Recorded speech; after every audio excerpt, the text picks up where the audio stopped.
This was a statue of Ulysses S. Grant, as all of you know, one of the generals in the Civil War.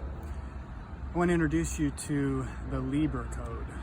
The Lieber Code was developed as a result of problems with prisoner of war camps that developed during the American Civil War. Generally, when the war started, there was an exchange program that was really based on the honor system. And if one side captured soldiers from the other side, they would send them home on good behavior and they would be exchanged on paper with the other side. However, the system broke down because there were different numbers of ranks on both sides, and most importantly, because the South refused to exchange black prisoners. That caused an explosion in the number of prison camps. It went up to 150, and some of them were atrocious.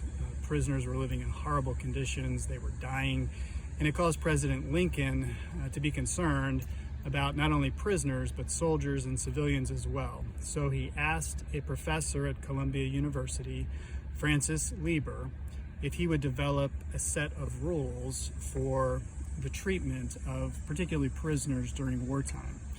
And Professor Lieber did that. He came up with his code that contained 10 sections.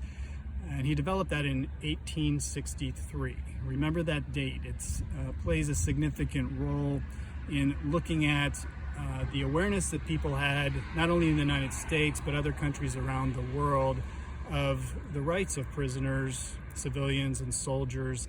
And it led to significant input in the development of the First Geneva Convention in 1864.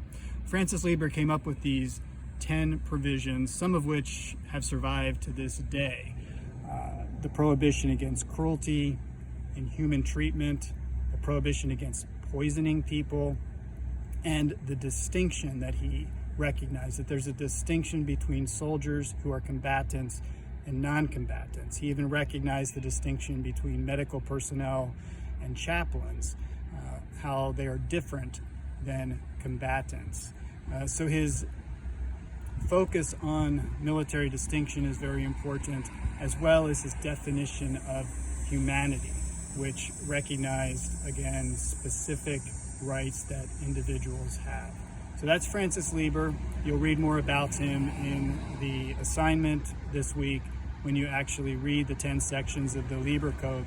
The other thing I didn't mention that was prohibited and has survived, and that's the prohibition against assassinations.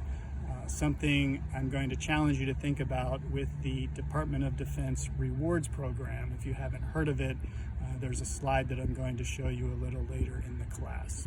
So remember Francis Lieber, the development of the Lieber Code, and the next clip we'll be talking about the Geneva Conventions.